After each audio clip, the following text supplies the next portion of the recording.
Global War 36 enthusiast here with a discussion about what happened on Italy 8.7. So I had moved, I had naval transports here with Marines. I had a carrier with 2 fighters, battleship for bombardment. I had most of my Navy here except for 3 ships and a sub. Most of the Italian Navy had moved into here during combat movement. Why was I moving my ships into here during combat movement? Because I intended to move through this strait and then go into M11 and conduct combat. So that's why I had to do it during the combat movement phase.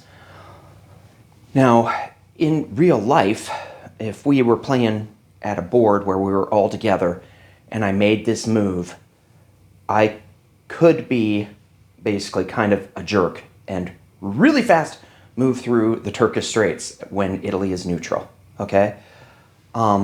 This is where this idea of playing as a gentleman comes in, that this should be about, in my opinion, it should be about decisions that we make as players rather than pulling a fast one, which would have been for me to just really quick move through there.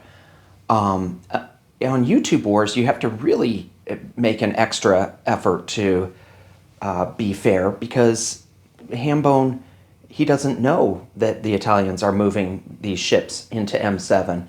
So I contacted Hambone and said, hey Hambone, I have moved units in here. I'm planning to move through. That's what my intention is, but I can only move through the Turkish Straits if I'm neutral. What's really cool about Global War 36 is that you can declare war during your opponent's turn. So Hambone USSR can declare war at any time, and I explained that if he does declare war on Italy, then the Turkish Straits closes to the Italians. They can't move through if they're at war with a major power.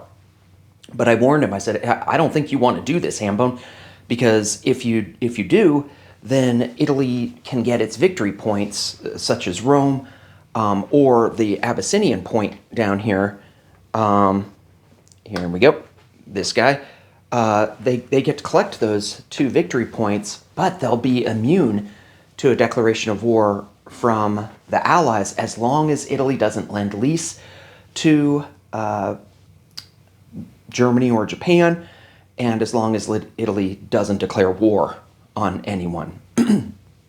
And Hambone sized up the situation. He knew that Germany was going to do its surprise attack against them, and saw that he had thought it was going to be one more turn before that he'd have to prepare.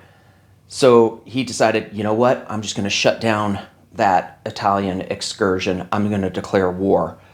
And so then that curtailed Italy's ability to go in and conduct combat. And this is the right way that you play it. If there's the potential for combat, you're actually required by 9.1 to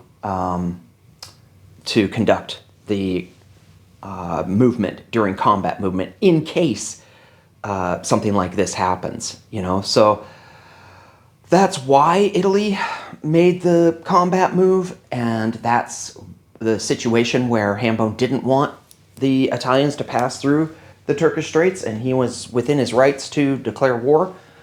So I hope that clears things up. If anyone has any questions about it, reach out to me and I'll explain it. But this is one of the, in my opinion, one of the real advantages of Global War 36 is the tension about anybody could declare war on anyone's turn, and then the decisions and the consequences of that declaration of war playing out. It'll be a very interesting game.